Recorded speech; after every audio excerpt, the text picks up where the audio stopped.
mayor is giving into the taxi industry. And I don't think it's really fair. If Uber continues to grow, there will be more jobs across the 5 boroughs. Millionaire medallion owners don't need help. People like us do. All right. Obviously, an Uber ad targeted at the mayor. Dominic, the mayor says this leads to more congestion here. This is more cars on the streets, all the rest. Critics say, time out, you guys are in bed with the taxi industry, which is a huge supporter of you, Vivarito, et cetera. What do you think? Well, Uber has framed this argument quite successfully, in my opinion.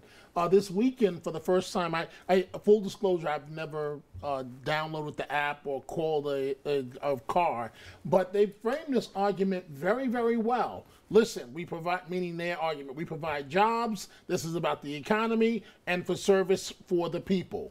Who's against that? And when you look at the argument that the mayor has put up, these are taxi medallions that cost, what, $500,000 each, and the industry that's, I'm not going to say lining the pockets of his campaign contributions. But they've been supportive. They've been supportive of this mayor. And so Uber has basically boxed him in. And in my opinion, the mayor has to come up with a better rationale for trying to block them. If more people are riding, then it's more jobs. But if they're just replacing taxi cab drivers, then they've lost jobs. So yeah, and that's been the arguments from both sides, just so we framed it up. How do you think this shakes out?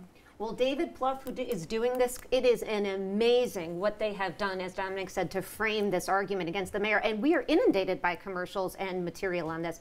But I have to say there's another side, and I think the problem is the mayor has lost the narrative on this. To your point about jobs, part of what is happening here is the same thing Hillary Clinton talked about. There's concern about this changing economy. These are not people who are getting necessarily full-time jobs with full-time benefits. So, you know, is that a better way to go? Now, the mayor hasn't talked about that. They made this congestion argument, which everybody agrees is nonsense. Yeah. And so I think he really has to reframe this as an issue of economic inequality.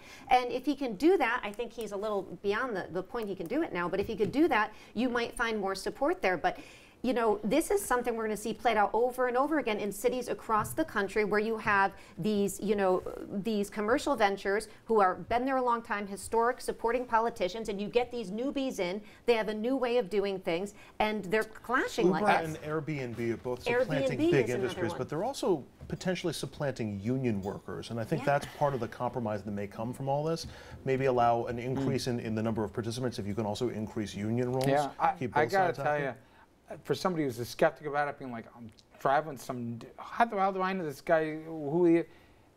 I was a convert after I did. I was luggage. My buddy did it. He had the app. Thing worked perfect. Clean car. The guy's driven to get good ratings so people will subscribe. This segment of RFL brought to you by Uber. Yes. No, but so who regulates them? They're kind of self-regulated. So you have one industry that's regulated and one that's not. Yes. That's not fair. This is true, and that's again the mayor's argument. Nice Cox, point, sir. great Nice seeing point. you as always. Leave Andrew hanging. Take care, buddy. I'll be back with Hudson Valley headlines. Stay with us.